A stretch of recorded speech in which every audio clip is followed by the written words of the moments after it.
Since we've been doing these quick tips from time to time, I refer to my sketchbooks. And I get questions about the sketchbook often. Now this one particularly says, I'd like to know more about your sketchbook studies. What is your process? And why do you not use watercolor? Well, I do use watercolor, but let's look at the process.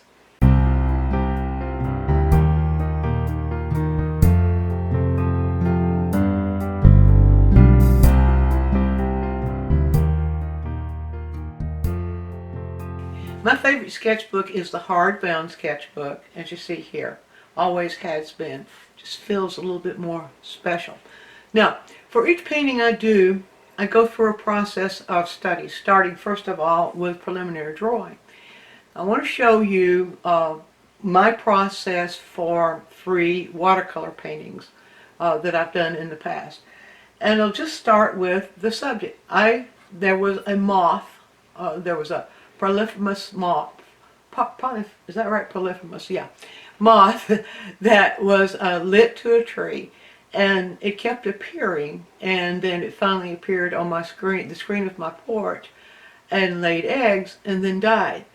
And that got my attention, a number of reasons. You could read the whole story if you go to my painting site.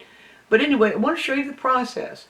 And this usually is my process for every single painting I do. So I start out by just studying the subject itself, and I usually do that with gesture drawing. So let's see, let's go first of all here. Yeah, here we go.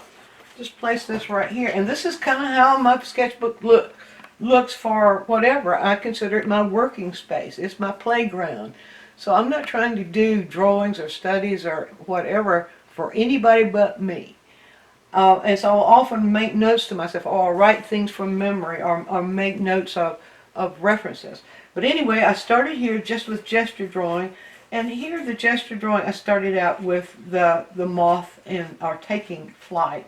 And then I started another gesture drawing here of the moth in repose, sitting on the tree. From there, well, I did several other studies you can see through there, but I'm just guiding you through. Here, I caught the moth. Now this, I had taken pictures because you can't tell nature what to do. So for things that move in nature, like animals, I will often have dozens and dozens of pictures of the same thing doing different stuff.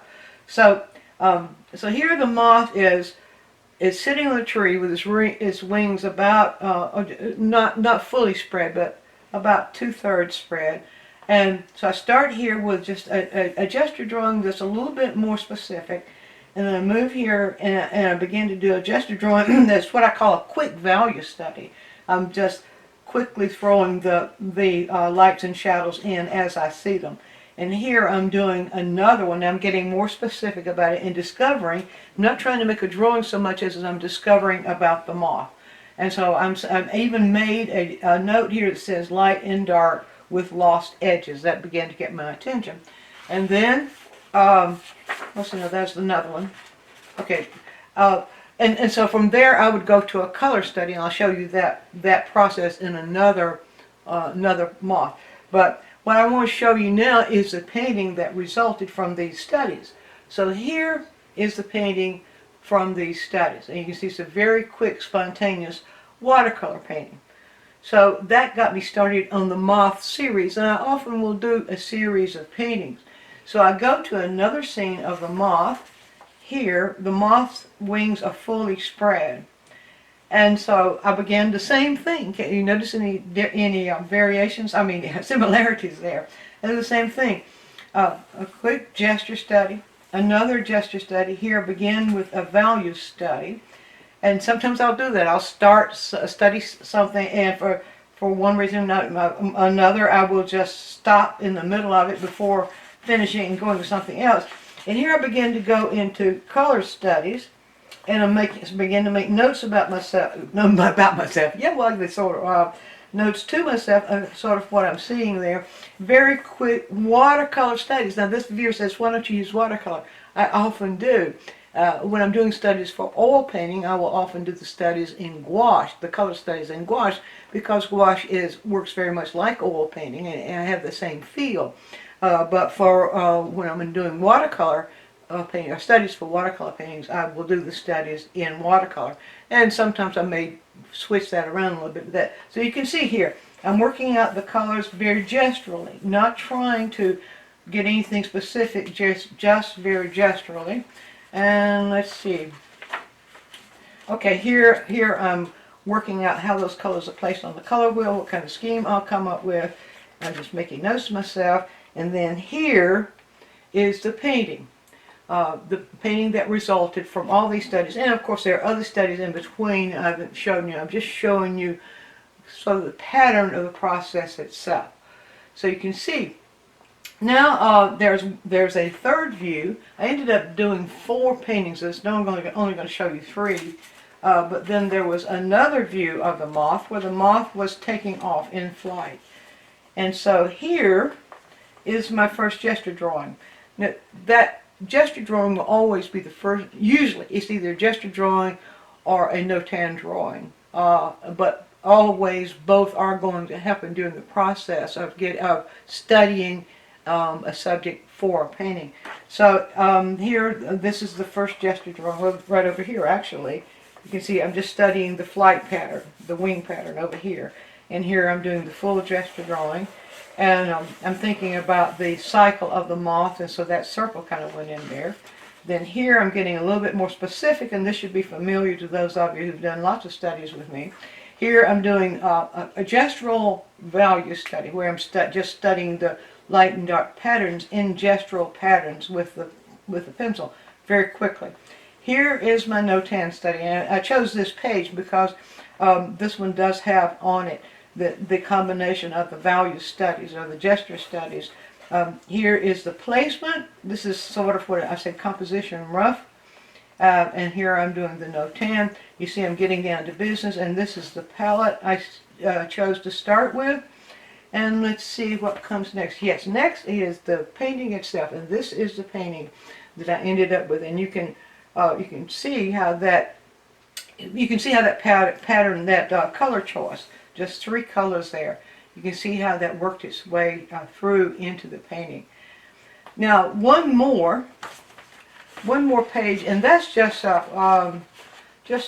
well, I just happen to. This is a quick series of no-tan studies of a Schmid painting, where I'm studying the way Richard Schmid composes his painting. And this is one of my favorite ways to study what other artists are doing. And I will do that still an awful lot. But I won't just copy their painting. I'll find something specific to study about it. So here I'm just doing a series of rough no-tan studies of the value patterns of Richard Schmid's painting. And then I want to show you one more page. And this is kind of a full page of what I might do on location for a painting. Now you can see all these, the color studies of all of these are in watercolor. And I did that especially for the person who's asked the question. But what I'm doing here is quick no-tan studies. Sometimes I'm doing, well actually I'm doing more 3 value studies here than no-tan. They look very much like no-tan, and some people will call a study like this where you have 3 flat values. They will call it a no-tan, but I think of no-tan as the 2 values, the light and the dark. But I will often do this kind of thing where I'm studying the deepest darks, the transition values, the ones that usually is shallow shadow or low light, and then the light values. And just do a number of those studies just to get myself familiar with a scene that I'm looking at. And because light changes so much when you're in nature, you have to do these very, very quick in order to catch the light patterns. So that gives you an idea of what goes on in my sketchbook, the process that I use when I'm working. You can see as I flip through, you see lots of no-tan studies, lots of color studies. This one just happens to be done in gouache. Lots of writing. But you can see that the sketchbook is my playpen. It's where I do all my thinking, whether it be thinking with the pencil in visual images, or whether it's thinking with writing verbal comments. So it's my playpen, and it's always my preparation for the next painting I'm going to do.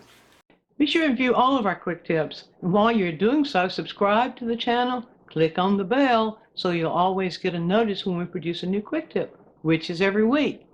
And if you have a question, leave it in the comments section and we'll make a quick tip for you. Also, take a trip over to DianneMize.com where I have full-length lessons, downloads, DVDs, lots of other stuff there, some free stuff for you. And while you're there, you can subscribe to the newsletter, and that way you'll always be informed every time we do something new.